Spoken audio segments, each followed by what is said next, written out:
තෙරුවන් සරණයි. අද දවසේ අපි බලාපොරොත්තු වෙන්නේ අංගුත්තර නිකායේ අටක නිපාතේ එන මහා නාම සූත්‍රය පිළිබඳ විස්තර විවරණයක් කරන්න. මේ මහා නාම කියලා කියන්නේ ශාක්‍ය රජෙක් බුදුරජාණන් වහන්සේගේ බාප්පගේ පුතා චූලපිත පුත්තෝ කියලා යෙදිච්ච තැන් තියෙනවා අපිට සූත්‍රවල. එතකොට ආනන්ද හාමුදුරන්ගේත් සහෝදරයෙක් වැඩිමහල් සහෝදරයෙක්. එතකොට එතුමා මුල් කරගෙන දේශනා කරපු සූත්‍රයක් තමයි මේ අටක නිපාතේන මහා නාම සූත්‍රය. අපි සූත්‍රේ පටන් ගමු. මහා නාම සුත්ත. ඒකං සමයං භගවා සක්කේසෝ විහෙරති කපිලවත්තුස්මින් නිග්‍රෝධාරාමේ.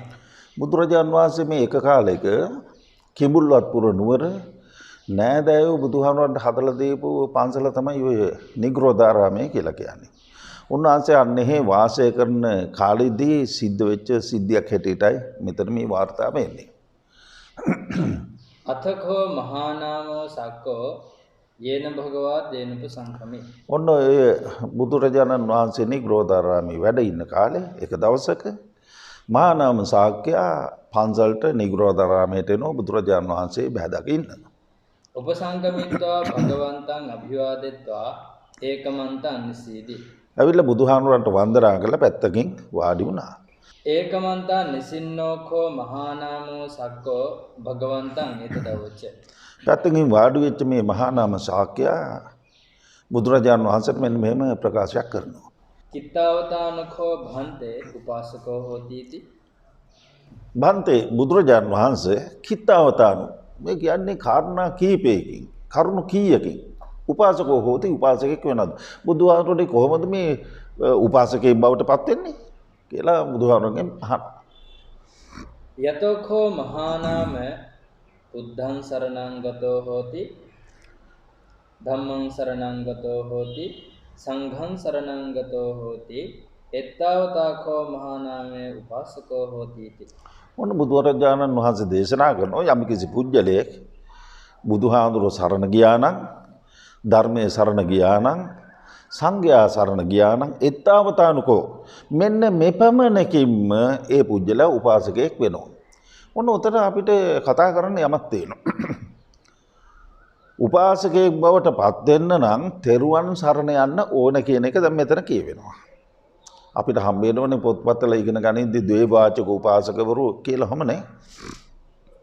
ඉතින් ඒ වගේ පරිපූර්ණ උපාසකයෙක් හෝ උපාසිකාවක් බවට පත්වීමට තෙරුවන් සරණ යන්න ඕනේ. හැබැයි එකක් තියෙනවා. තෙරුවන් සරණ ගිය පමණකින් උපාසකයෙක් උපාසිකාවක් වෙච්ච පමණකින් තමන්ගේ ජීවිතේ තහවුරු වුණා කියලා කියන්න පුළුවන් කමක් නැහැ. අයියේ එහෙම කියන්නේ උපාසකයෙක් හෝ උපාසිකාවක් වෙච්ච උදවිය අපිට මේ අංගුත්තර නිකායේම උපාසක වග්ගය කියලා එකක් තියෙනවා. ඒ උපාසක වග්ගය සඳහන් වෙනවා උපාසකවරු උපාසිකාවෝ පංචශීලේ නැතිවීම හේතු කොටගෙන තෙරුවන් සරණ ගිහින් උපාසක වෙලා.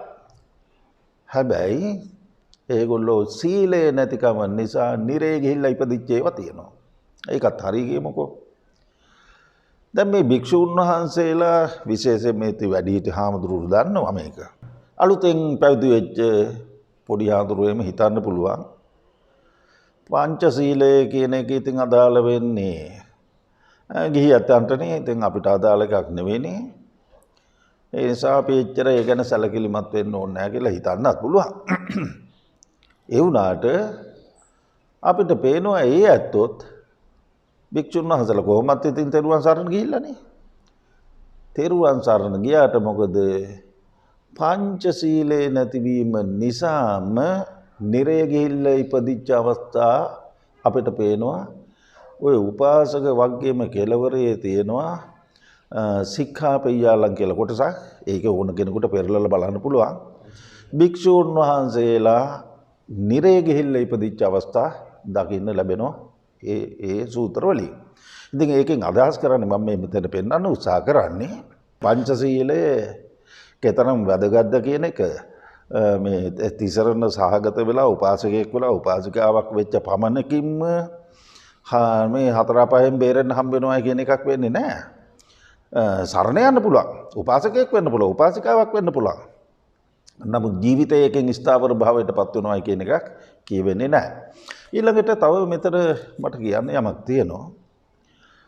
තිසරණයේ සරණ යාමත් සුළු කොට තගන්න පුළුවන් කමක් නැහැ. මොකද මේ රටේ ඔය 170 ගාණක් ඉන්නවයි කියන බෞද්ධයෝ මං හිතන්නේ නැහැ හරියට තිසරණ සරණ ගියපු උදවිය කියලා. මේක බරපතල කතාවක් වෙන්න පුළුවන්. එහෙම කියන්නේ එක හේතුවක් තියෙනවා. ඒගොල්ලෝ බුදුහාමුදුරුවෝ කෙරෙහි ශ්‍රද්ධාව තියෙනවා, බුදුහාමුදුරුවෝ කෙරෙහි පිළිගැනීම තියෙනවා, බුදුහාමුදුරුවෝ ගැන දන්නවා. ධර්මය ගැනත් යම් මට්ටමකින් අවබෝධයක් තියෙනවා. හැබැයි සංඝයා ගැන හරියට දන්නවද කියන එක ගැටලුවක් තියෙනවා. හේතුව මොකද? සංඝ රත්න දෙකක් තියෙනවා. එකක් බිකු සංඝ, එකක් ශාවක සංඝ. බොහෝ කොට මේ අපේ රටේ මිනිස්සු හිතාගෙන ඉන්නේ බුදුරජාණන් වහන්සේ විසින් වදාළ මේ ත්‍රිවිධ රත්නේ රත්න තුනේ තුන්වෙනි රත්නේ කියලා කියන්නේ මේ පන්සල් වල ඉන්න මහාන වෙලා සිවුරු පෙරවගෙන ඉන්න ඒ භික්ෂුන් වහන්සේලා ගැන තමයි මේ කියවෙන තුන්වෙනි සංඝ රත්නයෙන් තුන්වෙනියට කියන මේ ත්‍රිවිධ රත්නේ තුන්වෙනි රත්නය හැටියට කියන්නේ. ඔන්න ඔය සිවුරු දරාගෙන ඉන්න භික්ෂුන් වහන්සේලා කියලායි ඒගොල්ලෝ හිතන් ඉන්නේ. හැබැයි මිනිස්සු සරණ යන්න ඕනේ ඒකත් සංඝ රත්නයක් තමයි. මිනිස්සු සරණ යන්න ඕනේ ඔය කියන සංඝ රත්නේ නෙමෙයි. ඔන්න මිනිසුන්ට වර්ධින්න පුළුවන් තැන. මිනිස්සු සරණ යන්න ඕනේ ශ්‍රාවක සංඝ රත්නේ. බුදුරජාණන් වහන්සේගේ ශ්‍රාවක සංඝ රත්නේ සරණ යන්න ඕන.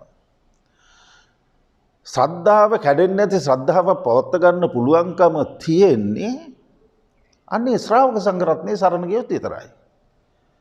සාමාන්‍ය භික්ෂු සංඝයා පිළිබඳ සරණ ගියපු කෙනෙකුට ඒක කොයි වෙලාවෙ කැඩෙයිද දන්නේ නැහැ. අද රාත්‍රී ටීවී එක බලන වෙලාවට මේ දවස්වල නම් ප්‍රශ්නයක් නැහැ.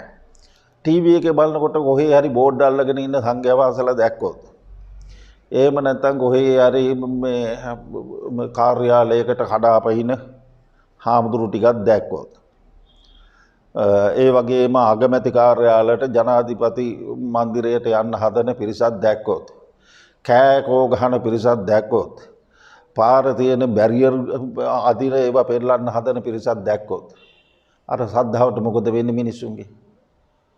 ඒ මිනිස්සුන්ගේ ශ්‍රද්ධාව කැඩිලා සීසී කඩ යනවද නැද්ද? ඒගොල්ලන්ට මෙහෙම හිතන්න පුළුවන්. අපේ පන්සලේ ඉන්න හාමුදුරුවෝ හොඳයි. ඔය කියන හාමුදුරුවෝ ඉතින් විශ්වවිද්‍යාල වෙන්නේ නැති කොහේ හරි ඒ කට්ටිය හරියට මේ ශාසනයේ අවබෝධයක් ඇති පිරිසක් නෙවෙයි කියලා ඔන්න ඔය විදිහේ කලකිරීමක් එන්න පුළුවන්.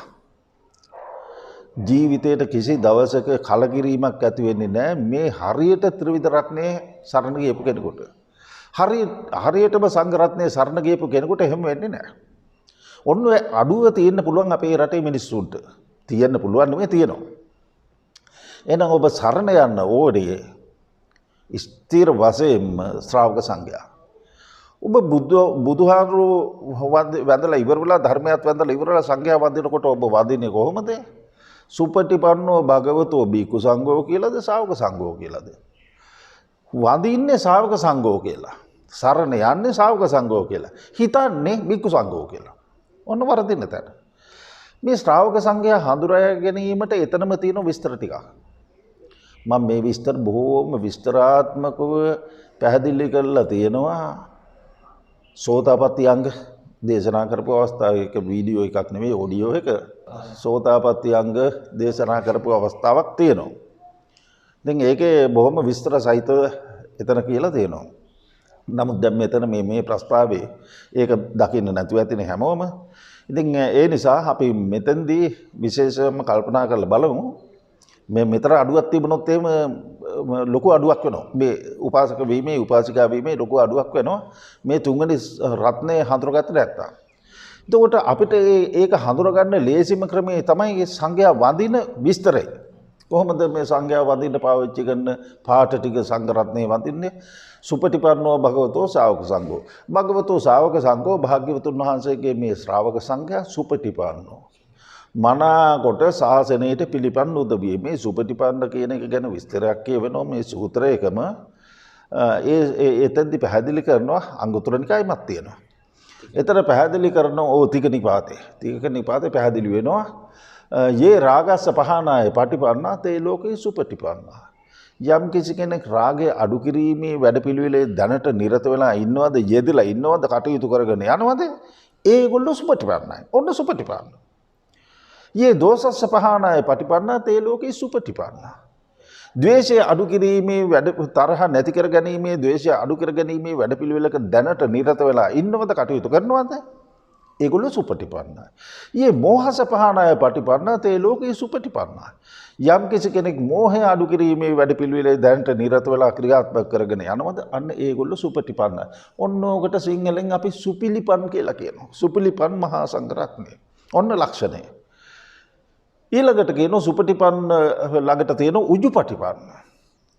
උජුපටිපන්න කියලා කියන්නේ ඍජු මාර්ගයට පිවිසිච්ච පිරිසක්. මොකද්ද මාර්ගය? ආර්ය අෂ්ටාංගික මාර්ගය. වෙන මාර්ගයක් වේද? උජුකෝ මග්ගෝ. ඒක තමයි ඍජු මාර්ගය. අපිට හම්බ වෙනවා සංයුත්ත නිකායේ ආරම්භ සූත්‍රයේ මූලික සූත්‍රයේ. ඒ සූත්‍රයේ විස්තර කරගෙන යනකොට උජුකෝ මග්ගෝ කියන එක කියවෙනවා. මේ ආර්ය අෂ්ටාංගික මාර්ගය පිළිබඳ. මේක ඍජු මාර්ගය. කෙලින්ම නිවන සඳහා වෙන කොහෙවත් මේ දිව්‍ය ලෝකවල අවිදින්න, බ්‍රහ්ම ලෝකවල කරක් ගහන පාරක් නෙවෙයි. ඍජු මාර්ගයේ නිවන් දකින්න.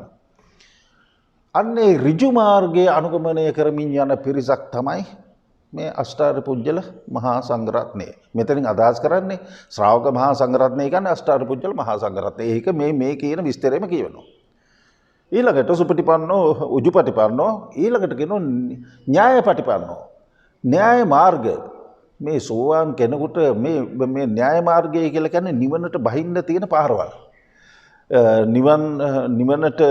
නිවන් පතයට පිවිසීම සඳහා ආර්ය අෂ්ටාංගික මාර්ගයට පිවිසීම සඳහා තියෙන මාර්ග. බොහෝ සූත්‍රවල තියෙනවා. බොහෝම බුදුරජාන් වහන්සේ විසින් වදාළ සූත්‍රවලින් තියෙනවා මේ නිවනට බහින්න පාරක්. එතකොට සෝවාන් කෙනෙකුට තියෙනවලු දහසක් නැයි. න්‍යාය මාර්ග 1000ක් තියෙනවා කියලා කියනවා. එතකොට අන්නේ මොකක් හරි න්‍යාය මාර්ගයක් අනුගමනය කරමින් නිවන් මගේ ගමන් කරන කෙනෙක්. සංඝරත්නයේ තුන්වෙනි ලක්ෂණය. හතරවෙනි ලක්ෂණය සාමීචි පටිපන්න. සාමීචි පටිපන්න කියලා කියන්නේ අවිරුද්ධ මාර්ගයට පිළිපන්න. අවිරුද්ධ මාර්ගයට කියලා කියන්නේ කාගේවත් කතා බහට කිපෙන්නේ නැති, කතා බහට ඇවිලිලා යන්නේ නැති, කාගේවත් ක්‍රියාවකට ඇවිල්ලා යන්නේ නැති, කාගේවත් ක්‍රියාවක් ඉදිරියෙහි ඊට ප්‍රතික්‍රියා දක්වන්න යන්නේ නැති, ඔන්න ඔහම අවිරුද්ධ ප්‍රතිපදාවක් අනුගමනය කරන පිරිසක්. කොටින්ම කියනවා නම් එයත් පුරුදු වෙන්නට ඕන, පුරුදු කරගෙන යනවා. ඇස් දෙක පෙවුනට අන්ධයෝ වගේ හැසිරෙන්න. කන් දෙක ඇහුනට බීරෝ වගේ හැසිරෙන්න. කතා කරන්න පුළුවන් වුණාට ගොළුව වගේ හැසිරෙන්න. එහෙම ආයිට හරි ලේසි නිවන් දකින්න. ඒ නිසා ඔන්න ඔය ප්‍රතිපදාව ඕකට කියනවා අපන්නක ප්‍රතිපදා කියලාත් කියනවා. ඒ නිසා අවිරුද්ධ ප්‍රතිපදාවක් අනුගමනය කරගෙන යන පිරිසක් තමයි මේ ශ්‍රාවක සංඝයා. ඔන්න ඔහම ලක්ෂණ හතරක් දැන් අපි කිව්වා. සුපටිපන්න, උජුපටිපන්න, න්‍යායපටිපන්න සහ සාමීචි පටිපන්න. ඔතෙන්දි තව විස්තරයක් කියනවා. චත්තාරි පුරුෂ යුගානි, පුරුෂ යුග තියෙනවා මෙතන හතරක්. සෝවාන්, සකෘදාගාමි, අනාගාමි, අරහන්ත කියලා හතරක් තියෙනවා. ඊටත් වඩා විස්තරයක් තියෙනවා. අට්ඨපුරිස පුද්ගලා. පුජ්‍යලෝ 8 දෙනෙක් ඉන්නවා. සෝවාන් මාර්ගස්ත, සෝවාන් ඵලස්ත, සකෘදාගාමි මාර්ගස්ත, සකෘදාගාමි ඵලස්ත, අනාගාමි මාර්ගස්ත, අනාගාමි ඵලස්ත, අරහන්ත මාර්ගස්ත, අරහන්ත ඵලස්ත. ඔන්න 8 දෙනා. ඔබ සරණ යා යුද්ධ සංඝරත්නය කියලා කියන්නේ ඔන්න ඔය 8 දෙනා. ඔය 8 දෙනා ගැන හොයන්න යන්න ඕන කමක් නැහැ. ඔය 8 දෙනා ගැන හොයාගන්න පුළුවන් වෙන්නත් පුළුවන්. විශේෂ වශයෙන් මේ බැරි වෙන එකයි වෙන්නේ. නිසා එව්ව මේ හොයන්න ඕනේ නැහැ. මේ ඉන්න සංඝරත්නයට යමක් පූජා කරන හැම අවස්ථාවකම, අවම තරමින් වන්දනා කරන හැම අවස්ථාවකම ඔබ කල්පනා කරන්න මේ අෂ්ටාර්ය පුජ්‍යල මහා සංඝරත්නයටයි මම වන්දනා කරන්නේ. අෂ්ටාර්ය මහා සංඝරත්නයටයි මම මගේ මේ පූජාව සිද්ධ කරන්නේ. ඔබට වතුර බෝතලයක් හරි පූජා කරන්න පුළුවන් නම් මේ අෂ්ටාර්ය පුජ්‍යල මහා සංඝරත්නයටයි පූජා කරන්නේ කියලා ඒ හැඟීමෙන් මෙන්න මේ පොඩි හාමුදුරන්ට පූජා කළත් ඒක සංඝිකයි. අපි මෙහි වාක්‍ය කිව්වත් නොකිව්වත් ඒකෙන් ඇති වැඩක් නැහැ. ඔබට හිතන්න පුළුවන් නම් මම මේ පූජා කරන්නේ අෂ්ටාර්ය පුජ්‍යල මහා සංඝරත්නයටයි කියලා ඕක සංඝිකයි. ඒ නිසා මෙන්න මේක අපේ බෞද්ධයෝ ඔය ක්‍රමේ අමතක වෙලා ගිහිල්ලා තියෙනවා මේ දීර්ඝ කාලයක් තිස්සේ. අවුරුදු දහස් ගාණක් පැරණි බෞද්ධයෝ කියලා කියනවා ලංකාවේ ඉන්නේ. අද වෙනකොට සාංගික දානයක් දී ගන්න බැරි වෙලා තියෙනවා වැඩි මේ පඬිතකම් නිසා.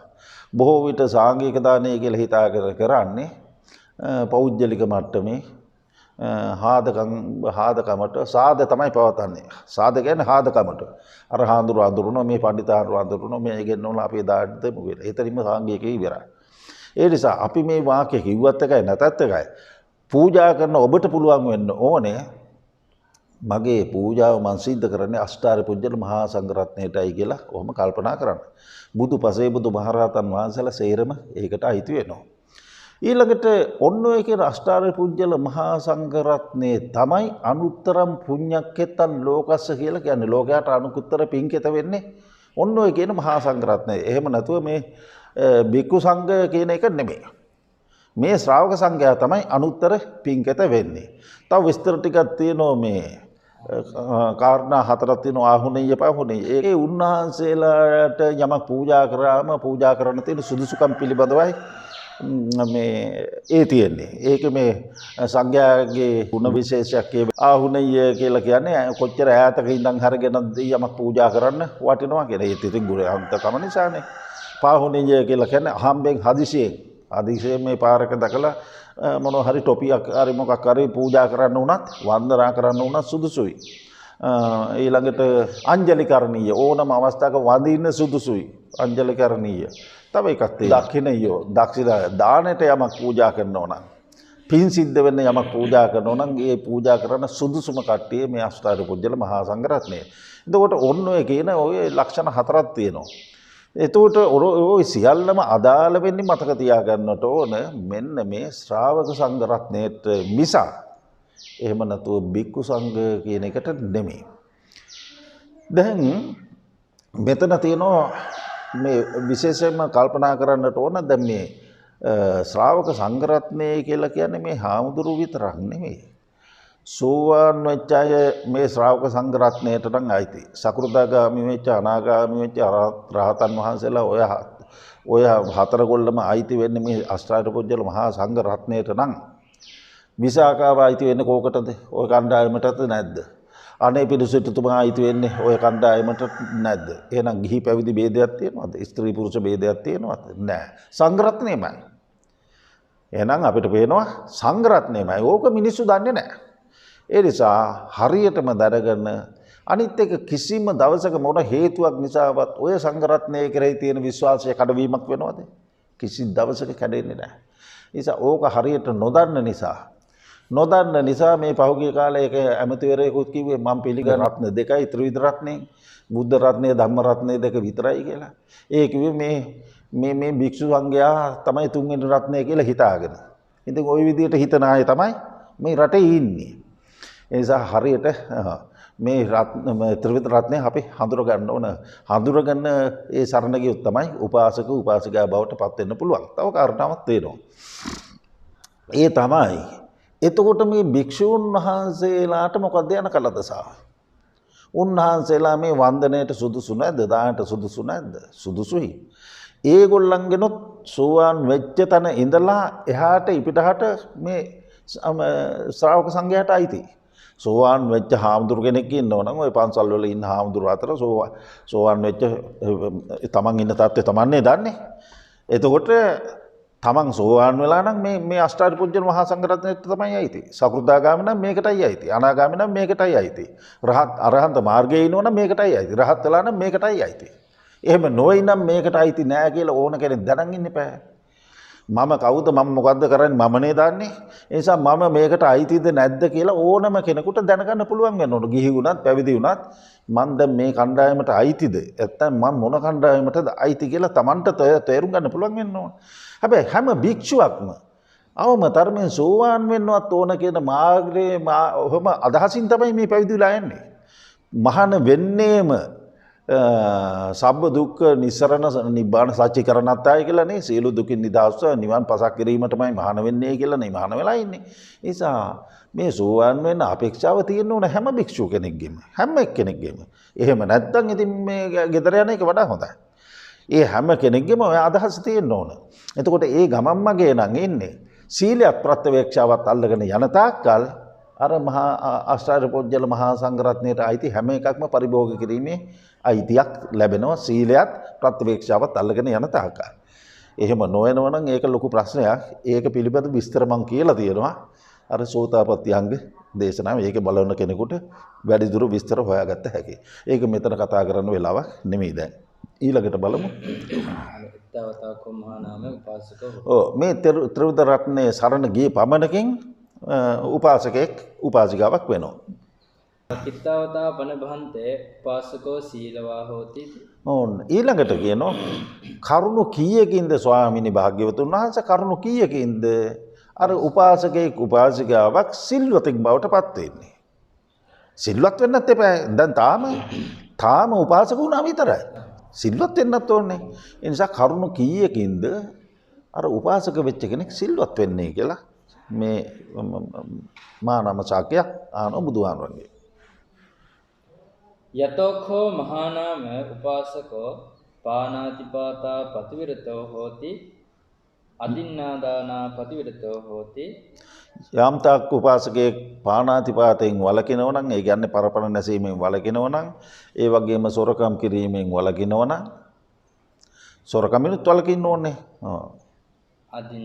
කාමේසු මිච්ඡාචාරා පතිවිරතෝ හෝති මුසාවාදා පතිවිරතෝ හෝති සුරාමේරේ මජ්ජපමාදට්ඨානා පතිවිරතෝ හෝති. එත්තාවතාකෝ මහා නාමේ උපාසකෝ සීලවා හෝති. ඔන්න අපි ආයි කියමු. යම් කිසි උපාසකයෙක් හෝ උපාසිකාවක් පරපණ නැසීමෙන් වළකිනවද, ඒ වගේම සොරකම් කිරීමෙන් වළකිනවද, වැරදි කාම හැසිරීමෙන් කාම මිත්‍යාචාරයෙන් වළකිනවද, ඒ වගේම බොරු කීමෙන් වළකිනවද, රහමෙර පානයෙන් වළකිනවද, එපමණකින් සිල්වත් පුජ්‍යලෙක් බවට උපාසකෙක් සිල්වතෙක් බවට පත් වෙනවා කියලා බුදුහාරෝ දේශනා කරනවා. මෙන්න මෙතෙන් දෙන්න අපිට ඊටාම වැදගත් කාරණාවක් මේ පහ. එතකොට මේ පහ කොච්චර වැදගත්ද කියලා කියතොත් උපසම්පදා භික්ෂුවකට උනත් ඊටාම වැදගත් කාරණාවක්. මෙතෙන්දි මට මතක් වෙනවා බුදුරජාණන් වහන්සේ රාහුල පොඩිහාඳුරන්ට, එතකොට සාමණේර නම රාහුල පොඩිහාඳුරන්ට පැහැදිලි කරන අවස්ථාවක් තියෙනවා රාහුලවාද සූත්‍රයේදී. තේසන් නත්තිකෝ රාහුල සම්පජාන මුසාවාදේ ලජ්ජා තේසන් නත්ති සාමාන්‍යං. රාහුලේනි යේසන් යම් කිසි කෙනෙකුට සම්පජාන මුසාවාදේ ලැජ්ජා නැති දැන බොරු කීමේ ලැජ්ජාවක් නැද්ද? මොකද මේ දැන බොරු කියනවා කියන්නේ? කියන්නේ නොදැන කෙනෙක් බොරුවක් කියන්න පුළුවන්. ඒ මොකද ඔන්න හැන්දාවට ප්‍රවෘත්ති අහනකොට ප්‍රවෘත්ති වලට මෙන්න මෙහෙම කතාවක් කියලා මොකක් හරි එකක් කියනවා. ඒ කතාව අහගෙන ඉතින් ප්‍රවෘත්ති වලට නේ කිව්වේ කියලා මම ඒ කතාව අහගෙන තව එක්කෙනෙක් ඒක කියනවා. ඊට පස්සේ කියනවා මේකේ වැරදි වැටීමකින් මේ ප්‍රකාශය කරලා තියෙන්නේ මේක ඉල්ලාස් කරගන්නවා කියලා. එතකොට අන්න නොදැන කියපු බොරුවක් ඒක. ඒ ගණේටයි වැටෙන්නේ. ඒ නිසා මෙතන මේ කියන්නේ දැන බොරු කියන එක. යේසන් නත්ති සම්පජාන මුසාවාදේ ලැජ්ජා යම් කිසි කෙනෙකුට දැන බොරු කීමේ ලැජ්ජාවක් නැද. තේසන් නත්ති සාමාන්‍යං. උන්දට ඇති මහානකමකුත් නැහැ කියනවා. බොරු කීමෙන් පමණක් මහානකම ගහලා යනවා. ඉතින් ඒ තරම්ම බලවන්ත එකක් මේක. ඒ නිසා පංචශීලය අපිට සුළු කොට තකන්න පුළුවන් කමක් නැහැ. තව මේකේ වැදගත් කාරණාවක් තියෙනවා. පංචශීලය රැකගෙන යන කෙනෙකුට දැන් මේ පහුගිය දවසේ අපි කරපු ආකංකේය කියන සූත්‍රයේදී පැහැදිලි කරා පංචශීල් රකින්න කෙනෙකුට මියගිය ඇත්තන්ට පින් දෙන්න පුළුවන්කම තියෙනවා එම සීලයෙන්ම. පංචශීල් රකින්න කෙනෙකුට එම පංචශීලයෙන්ම දෙවියන්ට පින් දීමේ හැකියාව තියෙනවා. ඒ කාරණා දෙක. තුන්වෙනි කාරණාව පංචශීලයේ රකින්න කෙනෙකුට තමයි බෞද්ධයෙක් හැටියට කෙලින් හිට ගන්න පුළුවන්කම තියෙන්නේ. ඇයි? තිසරණේ සරණ ගිහිල්ලා පංචශීලයට ආවොත් නේද එයා හරි බෞද්ධයෙක් හැටියට එයාට කෙලින් හිටින්න පුළුවන්කම තියෙනවා. එහෙම නැත්නම් උපාසකයෙක් වෙලා පන්සිල් කඩමින් නම් යන්නේ. එයා රඟපාන එක්කෙනෙක් නේ. එයා රඟපාන එක්කෙනෙක්. ඒ කියන්නේ එයා බෞද්ධයෙක් හැටියට පෙනී ඉන්නවා. ඒ වුණාට බෞද්ධයෙකුට අදාළ වැඩපිළිවෙලේ නෙවෙයි එයා ඉන්නේ. ඒ නිසා මම බෞද්ධයි කියලා කියනවා. ඊට පටහැනි දේවල් තමයි කරන්නේ. බුදුහාමුදුරුවෝ මගේ ගුරුවරයයි කියලා කියනවා. ගුරුවරයා එපා කියපුවා තමයි කරන්නේ. ගුරුවරයා එපා කියපුවා කරන කෙනෙක් ගෝලයෙක් වෙනවද? නෑනේ. එයා හිතන් ඉන්නව ගෝලයෙක් කියලා. ඒ නිසා ඔන්න ඔයනි බෞද්ධයෝ තමයි අපිට ඉන්නේ. පන්සල්ම කඩන මම බෞද්ධයි කියලා හිතාගෙන ඉතින් අපිට පන්සලට දාන ගෙනත් දෙනවා. ওই ටිකෙන් සියල්ල හරි ගස්සන්න පුළුවන් කියලා හිතනවා. අපිට පන්සලට සල්ලි දුන්නාම, තාපි හදලා දුන්නාම, රන් වැට ගහලා දුන්නාම ওই ටිකෙන් මේ සියල්ල සිද්ධ වෙයි කියලා හිතන පිරිසක් ඉන්නවා. ඒ නිසා අවම තරමින් තිසරණ ගත පුජ්‍යලේ පංචශීලවත් අල්ලගෙන යන්න පුළුවන් වුණොත් අන්න යාට හරි බෞද්ධයෙක් හැටියට කෙලින් පපු ඉස්සරට දාලා බෞද්ධයෙක් කියලා කියන්නත් පුළුවන්. වැඩ කටයුතු කරගෙන යන්නත් පුළුවන්. එහෙම නැතුව මේ නිකන් බෙල්ලේ ධර්ම චක්‍රය එල්ලගෙන මෙතන මේ බෞද්ධ කොඩිය ගහගෙන බෝකොලේ බෙල්ලේ එල්ලගෙන ওই ටිකෙන් නම් මොකක්වත් වෙන එකක් නැහැ. ඒ නිසා හොඳට බුද්ධියක් ඇතිව ප්‍රඥාවෙන් කටයුතු කරන්න ඕන බෞද්ධයෙක්. ඉතින් ඒ අන්නේ කටයුතු කරගන්නත් බෞද්ධයෙක් හැටියට කෙලින් හිට ගන්නත් හේතු වෙනවා මේ පංචශීලය තියෙනවා නම්. මම කාරණා තුනක් කිව්වා. පන්සිල් තියෙනවා නම් හැමදාම මරිච්ච ඇත්තන්ට පින් ලැබේ. ඒගොල්ලෝ දවසට 10 පාරක් අපි දිහා බැලුවොත් යමක් ලබා ගන්න. 10 පාරම ඒගොල්ලන්ගේ මල්ල පිරි. ඒක හරියට මෙන්න මේ වගේ එකක්. අපි හිතමු මෙයාගේ පොඩි ළමෙක් සිල් සමාදන් වෙලා ඉන්නවා. ළමයා සිල් සමාදන් වෙලා ඉන්නෝ දැකම ඔයාට දැකපමණින්ම සතුටුයිනේ. ඕනම කෙනෙකුට සතුටුයිනේ. අන්න ඒ වගේ මළගිය උදවිය ඥාති ප්‍රේතයෝ පරලොව මේ ඉඳගෙන ඒගොල්ලොන්ට ජීවත්ව ඉන්න නැත්තන්ගේ යමක් ලබා ගන්න ඒගොල්ලෝ දිහා බලනකොට ඒගොල්ලෝ සීලවන්තවද ඉන්නේ නැද්ද කියන එක අපිට වඩා හොඳින් ඒගොල්ලන්ට පේනවා. සිල් කඩමින්ද ඉන්නේ සිල් රකිමින්ද ඉන්නේ කියලා පේනවා. අපිට පේන්නේ මේ සිල් අඳු බැඳගෙන මේ පන්සලේ පොය දවසේ ඉන්නෝ දැක්කම යන්නේ අපිට සතුටු වෙන්නේ. අරගොල්ලෝ එහෙම නෙවෙයි. සිල්වත්ව ඉන්නෝ දැක්කොත් අන්නේ සතුටු වෙනවා. ඒක අපිට ආකාංකීය සූත්‍රෙත් හම්බුණා. ඒගොල්ලෝ සිල්වත්ව ඉන්නවා නම් පරලෝ ඇත්තෝ ඒකට සතුටු වෙනවා. සතුටේ ගන්න ලබන පිනක් තමයි සතුට. එතකොට ඒකෙන් සතුටු වෙන්න පුළුවන්. ඒගොල්ලන්ට ඒකෙන් පින් ලැබෙනවා. අන්න ඒ වගේ අපි අපේ දරුවෙක් සිල් සමාදන් වෙලා ඉන්නෝ දැක්කම සිල්වත්ව ඉන්නෝ දැක්කම අපි සතුටු වෙනවා වගේ අපි මේ ජීවත්ව ඉන්න තමන්ගේ ඥාතීන් සිල්වත්ව ඉන්නෝ දැක්කම පරලෝ ඇත්තෝ සතුටු වෙනවා. අන්න ඒගොල්ලන්ට ඒ පින් ලැබෙනවා. එතකොට එහෙම නැත්තම් ඉතින් අපි ඉතින් දානයක්ම දෙන්න එපා. මලගිය ඇත්තන්ට දැන් මේ පුරුදු වෙලා ඉන්න මිනිස්සු දන් දෙන්නේනේ. ඊට වඩා නරකද? දන් දෙන එක නරකක් නෙමෙයි. ඒක ප්‍රතික්ෂේප කරනව නෙමෙයි. ඊට වඩා කොච්චර ලේසිද බලන්න හරියට පංචශීලය රකින්න නම් තමන්ගේ වැඩ කරනවා තමන්ගේ සීලයත් ආරක්ෂා වෙනවා හැමදාම මැරිච්ච ඇත්තන්ටත් පින් ලැබෙනවා හැමදාම දෙවියන්ටත් පින් ලැබෙනවා බෞද්ධයෙක් හැටියට කෙලින් පපුව ඉස්සරහට දාගෙන වැඩ කටයුතු කරන්න පුළුවන්කම තියෙනවා මේ බෞද්ධ ලෝකයේ තුල ඊළඟ කාරණය තමයි හතර අපායන් ස්ථිර වශයෙන්ම මිදෙනවා මේ ඊළඟ භවයේ හරි හතර අපායන් සෝවන් වෙන්න එපා සම්පූර්ණයෙන්ම මේ මුළු ජීවිතෙන් මුළුමනින්ම හතර අපායන් මිදෙන්න නම් නමුත් ඊළඟ භවයේ හරි මෙතන ඉඳලා හරි Tamanට සාතිකයක් ලැබෙනවා තිසරණේ සරණ ගිහිල්ලා පංචශීලය අල්ලගෙන යන තාක කොහොමද යාට හතර අපායට යන පාරක් කැපෙන්නේ දැන් මෙතෙක් කරපුවා සේරම අමතක කරන්නකෝ මෙතෙක් කරපුවා ආනන්තරී පාප කර්මයක් තිබුණොත් මිසක් ඒ පහෙන් එකක් කරලා තිබුණොත් මිනිහෙකුට ආයි මොනවා කළත් වැඩක් නැහැ යා නිරේට යන එක යනවා නමුත් ඉන් මෙහා තියෙන ඕනම එකක් ඉක්මවා යන්න පුළුවන්ද බැරිද අපිට මේ සූත්‍රවල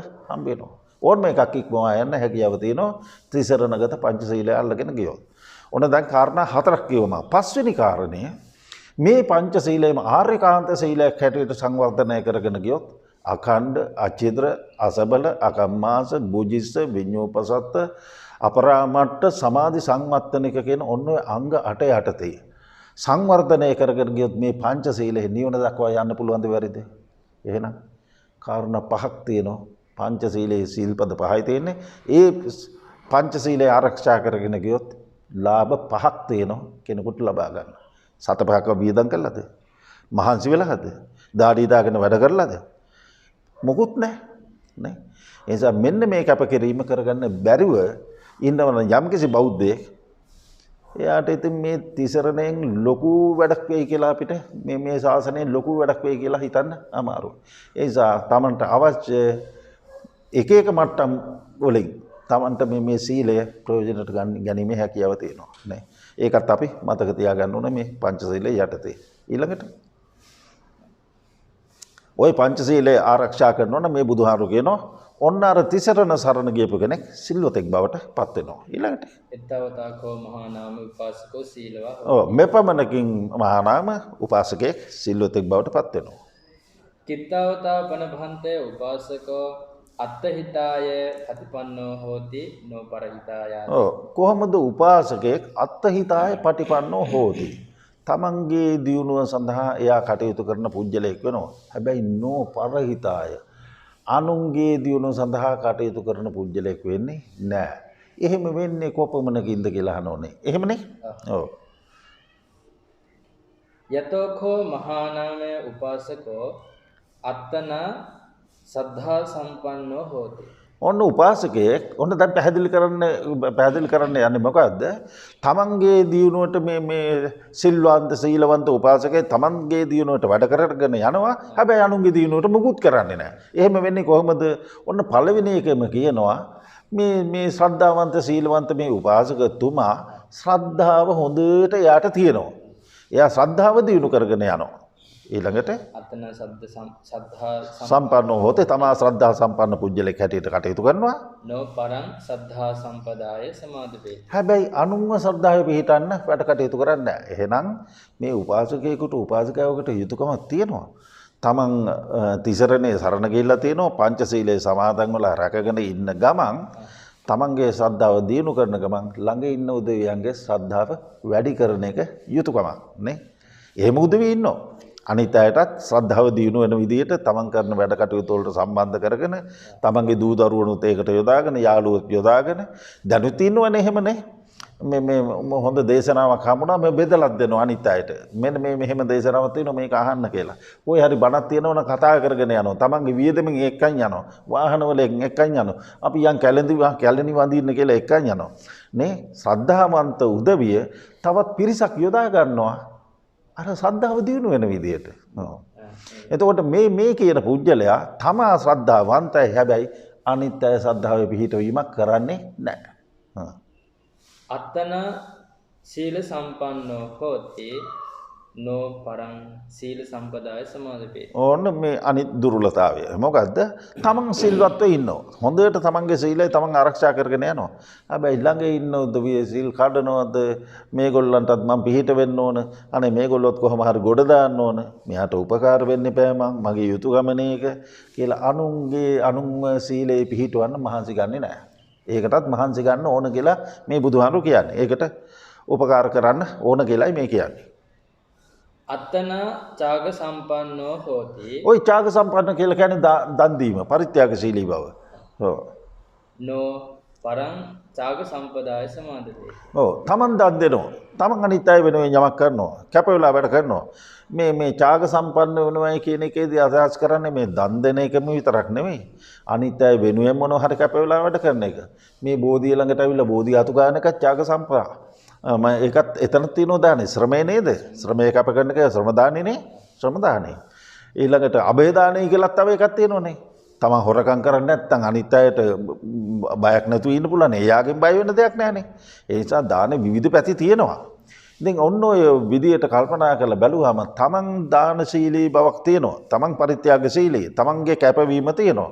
හැබැයි අනුනුත් ඒ කැපවීමේ යොදවන්න යා උනන්දු වෙන්නේ නැහැ. අනිත් අය ගැන එච්චර තැකීමක් නැහැ. ඒ නිසා ඒකත් එක්තරා විදිහක අඩුවක්. තමන්ගේ පැත්ත හොඳයි. හැබැයි අනුන් ඒකට යෙදවීම යාගේ සිද්ධ වෙන්නේ නැහැ.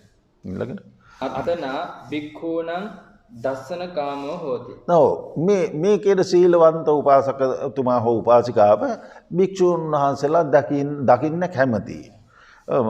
එතකොට භික්ඛූණ සමනානංච දසනං ඒතම් මංගල මුත්තම ශ්‍රමණයන් වහන්සේලා දකින්න ලැබෙන එක මංගල කාරණාවක් කියලා එයා ඒක පිළි අරගෙන කරගෙන යනවා. අනිත් අයට ඒකට උනන්දු කරන්නේ නැහැ. හැබැයි සමහරු ඉන්නව එහෙම නෙමෙයි. අපි යම් පන්සලට කියලා අනිත් අයවත් එකතු කරගෙන කතා කරගෙන රැස් කරගෙන යන් ඕවා පස්සේ පුළුවන්. අපි දැන් යම්කෝ කියලා එහෙම උනන්දු කරන පිරිසක් ඉන්නවා. නෝ පරං භික්ඛූනං දස්සනේ සමාදපේති. ඔව් භික්ෂුන් වහන්සේලා දකින්න අනිත් අය උනන්දු කරවන්නේ නැහැ. අත්තන සද්ධම්මං සෝතුකාමෝ හෝති. තමන් ශ්‍රද්ධා බණ අහන්න හරි කැමති. තමන් ධර්මයට ලොල් බවක් තියෙනවා, නිතර ධර්මය අහනවා, නිතර ශ්‍රවණය කරනවා, ඊළඟට නිතර දහම් පොත්පත පරිශීලනය කරනවා, කියවනවා, ඒව කරනවා. හැබැයි අනිත් අය ඒකට උනන්දු කරනවා අඩුයි. නෝ පරං සද්ධම්ම සවනේ සමාදපේති. අනිත් අය බණ අහන්න උනන්දු කරවන්නේ නැහැ. අත්තන සුතානං ධම්මානං ධාරණ ජාතිකෝ හෝති. ඔන්න ඊළඟ කාරණය තියෙනවා. මේ ධර්මය ඇහුවත් මදි. අහපු ධර්මය හොඳින් හිතේ දරා ගන්නට ඕන. ධර්ම ජාතිකෝ කියලා කිව්වේ අහපු ධර්මය හොඳට හිතේ දරා ගන්න ඕන. බොහෝ විට වෙන්නේ මේ බණ ඇහුවා බණ කොහොමද හොඳයි. මොනවද කිව්වේ? මතක නැහැනේ. දී බණ හිලෙන් වැඩක් නැහැ. ඒ නිසා අහන බණ හිතේ දරා ගැනීමේ හැකියාවක් තියෙන්න ඕන. මෙන්න මේ කරුණු මෙතනින් 5ක් ගැන කිව්වා, කරුණු 6ක් ගැන කිව්වා. අද කිව්වේ කරුණු 3යි. මෙන්න මේව තමයි ඒ කරුණු කියලා එහෙම මතක තියාගන්න ඕන. ධර්ම ජාතිකෝ කිව්වේ ඒකයි. ඒක හොඳට දරා ගන්න පුළුවන් වෙන්න ඕන. ධර්ම ජාතිකෝ හෝති නෝ පරං ධම්ම ධාරණාය සමාදපේ. ඔව් ඒ විතරක් නෙමෙයි අනිත් අයටත් පුරුදු කරන පුතේ මේ මේතර කාරණා තුනක් කියවනේ හොඳට මතක තියාගන්න ඕන ওই කාරණා නේ. ආපහු දවසක හානරුව අහන්න පුළුවන්. එතකොට මතක තියාගන්න ඕන. කවුරු හරි ගෙදර ගියාම අහයි මොනවද ඔයා ඉගෙන ගත්තේ? ඒ නිසා ඔක අමතක කරන්න එපා. තමන්ගේ ජීවිතේටම ඔක සම්බන්ධ කර අනිත් අයට උනන්දු කරනවා. එතකොට අර විස්තර කතා කරන ආකාරයෙන් විස්තර කියන ආකාරයෙන් අහන් ඉන්න කෙනාට හිතෙනවා එහෙනම් මම කොහොම හරි මේක මතක තියාගෙන ඉන්නරෝ. සමහරු එහෙම නෙමෙයි අපිට හම්බ වෙන්නේ මේ අනේ පිට සිටුතුමා තෑගි දෙනවයි කියලා සල්ලි දෙනවයි කියලා ගිහලා බණපදයක් ඉගෙන ගන්න එන්නේ කියලා තමන්ගේ පුතා යවන්නේ බුදුහාන් ළඟටනේ. ඒ උපක්‍රම. අනිත් අයව මේ ධර්මයේ මතක තියාගන්න පුරුදු පුහුණු කිරීම. ඒක ඉතාම වැදගත් දෙයක්. හරි. අත්තන ධතානං ධම්මානං අත්ථුප පරික්ඛී හෝති. ඔන්න ඊළඟ කාරණය. ධතානං ධම්මානං අත්ථූප පරික්ඛණ. අත්ථූප පරික්ඛී හෝති. අත්ථූප පරික්ඛේ. ධර්ම මේ මතක තියාගත්ත ධර්මයක් තියෙනෝනේ මතක තියාගත්ත ධර්ම කාරණා 5ක් මතක තියාගත්තා නම් ඒවා හිතින් හිතලා කල්පනා කරලා නුවණින් පරීක්ෂා කරලා බලනවා. ඒක කරන්නේ හිතෙන්. මේක කරා මෙහෙම වෙනවා. මෙහෙම වුණොත් එහෙම වෙනවා. මෙන්න මේ විදිහ. එහෙනම් මේක තමයි මාවත. මේක තමයි පාර. මේක තමයි අනුගමන කරන්න ඕන. අන්න හිතින් පරීක්ෂා කරලා බලනවා. අහපු ධර්මයේ මතක තියාගෙන ඉන්න වෙන මොකටවත් නෙමෙයි හිතින් මනසින් නිකන් ඉන්න ගමන් ධර්මයේ පරීක්ෂා කරලා බලනවා. නෝ පරං අත්ථුප පරික්ඛාය සමාදපේ. ඔව්. ඒ විතරක් නෙමෙයි. එයා හැබැයි උනන්දු කරවන්නේ නැහැ අනිත් අයට මෙහෙම කරන්න ඕන මෙහෙම මේ ධර්මයේ මතක තියාගන්න මෙන්න මේකටයි කියලා දෙන්නේ නැහැ. ඒකත් කියලා දෙන්න ඕන. ඒකත් සමාදන් කරවන්න ඕන. ඔයා ඔය අහගෙන ගියපු බණ නිකන් ඉන්න එපා. ඔය රැට නිින්දට ගිහිල්ලා හරි ඇඳේ ඉඳන් හරි ඔක මතක් කරන්නකෝ. මේ ධර්මයෙන් මට තියෙන ප්‍රයෝජනේ මොනවද? ඔයාට මේකෙන් ලැබෙන වාසිය මොකද්ද කියලා ඔයා හිතලා කල්පනා කරලා බලන්නකෝ. එයාට පුරුදු කරවන්න ඕන. මනසින් ධර්මයේ පරීක්ෂා කරලා බැලීම. අත්තන අත්ථමඤ්ඤාය ධම්මමඤ්ඤාය ධම්මානෝ ධම්ම පටිපන්නෝ හෝති. ඔන්න ඔතන කියනවා වචන දෙකක් තියෙනවා. අර ධර්මයේ හිතින් මනසින් පරීක්ෂා කරගෙන යනකොට තමන්ට දැන් බණපදෙත් මතකයි. බණපදෙන් කියවෙන ධර්මකාරණත් මතකයි. අන්න අත්ථමඤ්ඤාය ධම්මමඤ්ඤාය දෙකක් තියෙනවනේ. අත්ථමඤ්ඤාය කියලා කිව්වේ මේකෙන් ගන්න ප්‍රයෝජනේ. මේකෙන් මොකද්ද මට සිද්ධ වෙන යහපත? මේක මතක තියාගෙන ඉඳලා මේක අනුගමනය කරලා මට වෙච්ච සිද්ධ වෙන මේකෙන් වෙන ලාභය මොකද්ද? මොකද්ද මේකේ ප්‍රයෝජනේ? මේක කිරීමෙන් මොකද්ද මට ඇති වෙන්න පුළුවන් දියුණුව? ඔන්න ඔය ටිකට කියනවා අපි අත්ථමඤ්ඤාය. අර්ථය දැනගන්නවා. ධම්මමඤ්ඤාය කියලා කිව්වේ අර ධර්මපදේ. කටපාඩම්නේ කියපු ධර්මකාරණේ. දැන් අර්ථයක් දන්නවා, ධර්මයක් දන්නවා. අර්ථ ධම්ම දෙකම දන්නවා. හිතන්න පුළුවන් මේ ධම්ම කියන එක මුලට එන්න ඕන ධර්මයේ අර්ථය තමයි දෙවෙනියට එන්න ඕන කියලා. එහෙම නෙවෙයි මේ පටිසම්භිදා වල තියෙනෙත් එහෙමයි. අර්ථ ධම්ම මුලට අර්ථ තියෙන්නේ. අර්ථ කියන අර්ථය මේක වෙන්න පුළුවන් යහපත. මෙතන මේ අර බණපදයේ අර්ථය නෙවෙයි. මේකෙන් සිද්ධ ඒකත් වර්ධවගෙන වටහාගෙන තියෙනවා ඇතම්මයි. අර බණපදයේ අර්ථය කියලා හිතාගෙන මෙතන එහෙම නෙමෙයි. අර්ථ කියලා කියන්නේ Tamanට මේකේ සිද්ධ වෙන යහපත. ඔව් ධම්ම කියලා කියන්නේ අර මේ මතක තියාගත්ත ධර්මයේ. ධර්මයෙන් ඒකෙන් ඒ ධර්මයෙන් ලැබෙන ප්‍රයෝජනක් තියෙන වෙනම. ධර්මයේ දක්වපු වචන වල තේරුම් වෙනම තියෙනවා. ව්‍යංජනාර්ථය වෙනම තියෙනවා. නෝ පරං ධම්මානෝ ධම්ම පටිපත්තිය සමාදපේති. ඔව් එතකොට තමන්ගේ ලොකු කුඩා ධර්මයන් අර්ථයක් දැනගෙන ධර්මයක් දැනගෙන තමන්ගේ ජීවිතයට සම්බන්ධ කරගෙන තියෙනවා. හැබැයි මේ අනිත් අය මේකට පුරුදු කරන්නේ නැහැ. ඔයත් මේ අර්ථයක් දැනගෙන ධර්මයක් දැනගෙන හොඳට මේ කටයුතු කරන්න ඕනේ කියලා ඒකට උනන්දු කරවන්න එපා අනිත් අයවත්. තමන් කරගෙන යන වැඩපිළිවෙලේම අනිත් අයවත් ගෙනියන්න ඕනේ කියලා සත්පුරුෂය කල්පනා කරන්න එපා. අන්න ඒක මෙයාගේ අඩුපාඩුවක් තියෙනවා. තමන් ඒ කටයුතු කරනවා. අනිත් අය ඒක සමාදම් කරවන්නේ නැහැ. ඒකට පුරුදු පුහුණු කරන්නේ නැහැ. ඊළඟට එත්තාවතාකෝ මහානාමේ උපාසකෝ අත්තහිතාය පටිපන්නෝ හෝති නෝ පරහිතාය. ඔව්. උතන ධම්මානුධම්ම පටිපන්නා කියලා නැද්ද? නෝ පරං ධම්මානුධම්ම පටිපත්තිය සමාදපේති. ඔතන තියෙනවා අර්ථයක් දැනගෙන ධර්මයක් දැනගෙන විතරක් ඉන්න නෙමෙයි. එතන තියෙනවා ධම්මානුධම්ම පටිපන්නා. ඒ කියන්නේ මගෙන් ගිලිහුණා. ඔයා කියනවා ඇහුණා මට. මෙතන විස්තර කරද්දි පොඩ්ඩක් ඒක මේ ගිලිහිලා ගියා. අර ආත්මඥාය ධම්මඥාය දෙක පැහැදිලි කරා මිසක් ධම්මානුධම්ම පටිපන්නා. අර ලොකු කුඩා ඉගෙනගත්ත ධර්මය ඒ වගේම තමන් හදාarලා මතක තියාගත්ත මේ අනුගමනය කරන මේ ධර්මය මේ හොඳට තේරුම් ගත්ත ධර්මය ලොකු කුඩා ඒ සීලුවම ධර්ම කාරණා තමන්ගේ ජීවිතයට සම්බන්ධ කරගෙන ක්‍රියාකාරී ජීවිතයට මේ ධර්මයට එකතු කරගෙන යන එකට කියනවා ධම්මානුධම්ම පටිපන්නෝ කියලා. ඒ ධර්මයන් ජීවිතයේ ක්‍රියාත්මක කරගෙන යන එක.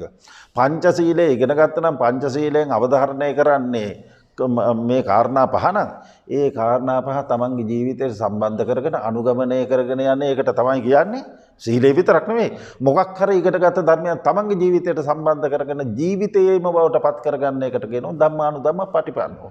ලොකු කුඩා ධර්මයන්ට අනුගත වීම. ඒක තමන් තුල තියෙනවා. හැබැයි අනිත් අය තුල ඒක වර්ධා වර්ධනය කරන්න මෙයා උත්සාහ ගන්නේ නැහැ කියලා බුදුහාරෝ පැහැදිලි කරනවා. ওই ටිකට කියනවා මොකද්ද කියන්නේ? ධම්මානුධම්ම පටිපන්නෝ. ඔව් ඒ ටික කිව්වනේ අපේ. ඊළඟට නෝ පරං ධම්මානුධම්ම පටිපත්තිය. ඔව් අනිත් අය ඒක යොදවන්නේ නැහැ. එත්තාවතාකෝ මහානාමේ උපාසකෝ අත්තහිතාය පටිපන්නෝ හෝති. මෙපමණකින් උපාසකයේ තමන්ගේ දියුණුව පිණිස වැඩපිළිවෙලට එකතු වෙලා ඉන්නවා. නෝ පරහිතාය අනුන්ගේ දියුණුවට කටයුතු කරන්නේ නැහැ. කිත්තාවතා පනභන්තේ උපාසකෝ අත්තහිතාය ච පටිපන්නෝ හෝති පරහිතාය චාති. කොහොමද උපාසකයෙක් අත්තහිතාය පටිපන්නෝ තමන්ගේ දියුණුවට වැඩ කටයුතු කරගෙන යන්නේ? ඒක දැන් අපි කියලා ඉවරයි. පැහැදිලිද? ඒ වගේම කොහොමද එයා අනුන්ගේ දියුණුවට කටයුතු කරගෙන යන්නේ? මේ දෙකම තියෙන්න බෑ. සම්පූර්ණ වෙන්න නම්.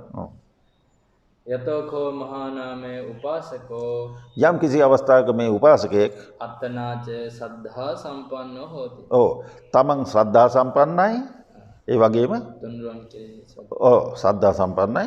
පරංච සද්ධා සම්පදාය සමාදපේ. අනුන් ශ්‍රද්ධා සම්පදාවේ පිහිටවනවා. තමන්ට තියෙන මට්ටමේම ශ්‍රද්ධාව අනිත් අයටත් ඒ ශ්‍රද්ධාව හොඳට කියලා දීලා මෙහෙමයි ශ්‍රද්ධාවන්ත වෙන්නේ මෙහෙමයි ශ්‍රද්ධාව දිනු කරගන්නේ කියලා ඒකට උනන්දු කරනවා. අත්තනාච සීල සම්පන්නෝ හෝති. ඔව්. ඒ කියන්නේ තමා සිල්වන්ත පුජ්‍යලෙක් හැටියට කටයුතු කරනවා. පරංච සීල සම්පදාය සමාදපේ. අනුනුත් සීල සම්පදාවේ පිහිටවනවා. අත්තනාච ඡාග සම්පන්නෝ හෝති. ඔව්. තමන් පරිත්‍යාගශීලී පුජ්‍යලෙක් හැටියට කටයුතු කරනවා. පරංච ඡාග සම්පදාය සමාදපේ. අනුනුත් මේ ත්‍යාග සම්පදාවේ එහෙම නැත්නම් දානෙහි අනුනුත් පරිත්‍යාගශීලී භාවයේ යොදවනවා පුරුදු පුහුණු කරනවා ඒකට අත් උදව් දෙනවා උනන්දු කරනවා. අත්තනාච භික්ඛූනං දස්සන කාමෝ හෝති. තමන් භික්ෂුන් වහන්සේලා දකින්න කැමතියි. පරංච භික්ඛූනං දස්සනේ සමාදපේ. අනුන්ටත් උදව් කරනවා උනන්දු කරනවා මේ නිතර භික්ෂුන් වහන්සේලා හම්බ වෙන්න ඕන සාකච්ඡා කරනවා ධර්මයේ ඉගෙන ගන්න ඕන එහෙම උනන්දු කරනවා. අත්තනාච සද්ධම්මං සෝතුකාමෝ හෝති. තමන් බණ අහන්න කැමතියි. ධර්ම ශ්‍රවණය කරන්න කැමතියි. පරංච සද්ධම්ම ශ්‍රවණේ සමාදපේ. අනුනුත් ඒ ධර්මයේ බණ අහන්න උනන්දු කරනවා බණ ඇහිමේ යොදවනවා ඒකට කටයුතු කරනවා. අත්තනාච සුතානං ධම්මානං ධාරණ ජාතිකෝ හෝති. මේ අහපු ධර්මයේ හොඳින් දරා ගැනීමේ අනුපිළිවෙල ඒ වැඩපිළිවෙල මේ අනුගමනය කරගෙන යනවා තමයි. පරංච ධම්ම ධාරණාය සමාදපේති. ඔව් ඒ කියන්නේ අනිත් අයවත් තමන්ගේ ළඟ පහත ඉන්න උදවියත් සමීප උදවියත් ඒගොල්ලොත් මේ ධර්මයේ දරාගෙන කටයුතු කරන්න ඒවට හුරු කරනවා පුරුදු කරනවා. අතනාච දදාන ධම්මානං අත්ථෝප පරික්ඛී හෝති. ඔව් තමන් මේ දරාගත්ත ඉගෙනගත්ත ධර්මයේ නිතර ඒවා හිතින් මෙනෙහි කරලා පරීක්ෂා කරලා බලනවා. පරංච අත්ථෝප පරික්ඛාය සමාදපේති. අනුනොත් ඒ ධර්මයේ මේ හොඳට මේ අර්ථය පරීක්ෂා කරලා බලන්නේ මෙහෙමයි තමන්ගේ ජීවිතයට සම්බන්ධ කරගන්නේ මෙහෙමයි කියලා ඒකට උනන්දු කරනවා උදව් කරනවා. අතනාච අත්ථමඤ්ඤාය ධම්මමඤ්ඤාය ධම්මානුධම්ම පටිපන්නෝ හෝති. ඔව් තමන් ධර්මයේ දැනගෙන අපි ඔක ඉස්සෙල්ලා කිව්වා. තමන් ධර්මයේ දැනගෙන ඒ වගේම අර්ථය දැනගෙන තමන්ගේ ජීවිතයට සම්බන්ධ කරගෙන ලොකු කුඩා ධර්මයන් අනුගමනය කරගෙන යනවා තමන්. ඒ වගේම පරංච ධම්මානුධම්ම පටිපත්තිය සමාදපේති. අනිත් අයවත් තමන් අසුර කරන උදවියත් ධර්මානුධර්ම ප්‍රතිපත්තියෙහි යොදවනවා. ඔව් ලොකු කුඩා ධර්මයන් කොහොමද තමන්ගේ ජීවිතයට සම්බන්ධ කරගෙන දියුණු කරගෙන යන්නේ කියලා ඒගොල්ලොත් උනන්දු කරනවා. එත්තාවතා කෝ මහානාමේ උපාසකෝ අත්තහිතායච පටිපන්නෝ හෝති පරහිතාය චාපි. ඔව් මෙපමණකින් උපාසකයෙක් තමන්ගේ දියුණුවටත් කටයුතු සිද්ධ කර ගන්නවා තමන්ගේ දියුණුවත් ඇති කරගන්න කටයුතු කරනවා උනන්දු වෙනවා අනුන්වත් ඒ දියුණුව සඳහා යොමු කරනවා ඒගොල්ලන්ගේත් අභිවෘද්ධිය අපේක්ෂා කරනවා. එතකොට ඔන්න ඔය විදිහට තමයි උපාසකයෙක් මේ තමන්ගේ දියුණුවත් අනුන්ගේ දියුණුවත් දෙකම උභයාර්ථ සංසිද්ධිය කරනකොට මෙලොව පරලොව දෙකයි ගන්නෙ. නමුත් මෙතන දෙපැත්තක දියුණුව අපේක්ෂා කරනවා. සූත්‍රය ඔතනින් ඉවරයිද? ඔව්. එතකොට ඔන්න අපිට පේනවා එහෙනම් උපාසකයෙක් හෝ උපාසිකාවක් ඊටාම පොඩි මහන්සියකින් වැඩි ලොකු දෙයක් අප කරලා නෙමෙයි. මෙතන තියෙන්නේ මොකද්ද? තෙරුවන් සරණ ගිහිල්ලා තියෙනවා. පංචශීලය රැකලා තියෙනවා. ඊට අමතරව අන්න අර ධර්මයේ අහන ධර්මයේ කොහොමද තමන්ගේ ජීවිතයට සම්බන්ධ කරගෙන යන්නේ? ඒවා අහන්න ඕන, දකින්න ඕන, කැමති වෙන්න ඕන, ඒවා දියුණු කරගන්න ඕන. ලොකු කුඩා ධර්මයන්ට අනුගත වෙලා තමන්ගේ ජීවිතය සකස් කරගන්න ඕන. ඒ කටයුත්ත ඒ විදියටම අනුන්ටත් මං ඒ දියුණු කර ගැනීම සඳහා උදව් උපකාර කරන්න ඕන කියලා ඒ ඔන්න ධර්ම මාර්ගය අනුගමනය කරගෙන යන්න බුදුහාමුදුරුවෝ උපදෙස් දෙනවා මහා නාම ශාක්‍යයන්ට. ඉතින් ඒ සූත්‍රයේ මහා නාම ශාක්‍යයන්ට දේශනා කළාට හැම කෙනෙකුටම හැම උපාසකතුමෙකුටම හැම උපාසිකාවකටම තමන්ගේ ජීවිතේ සාර්ථක කරගෙන යන ගමන් අනුන්ගේ ජීවිතයටත් එලියක් දෙන්න මේකෙන් මේ ශක්තිය ලැබෙනව නේද? මේ පොඩි කාරණා කීපයකින්නේ. එහෙනම් අන්න ඒ විදිහට තමන්ගේ ජීවිතේ සරු කරගන්න ඔබ හැමදෙනාට මේ සූත්‍ර දේශනාව තමන්ගේ ජීවිතයට මනාව ආලෝකයක් ගෙන දෙන දේශනාව බවට පත් වේවා කියලා ප්‍රාර්ථනා කරනවා හැමදෙනාටම තෙරුවන් සරණයි.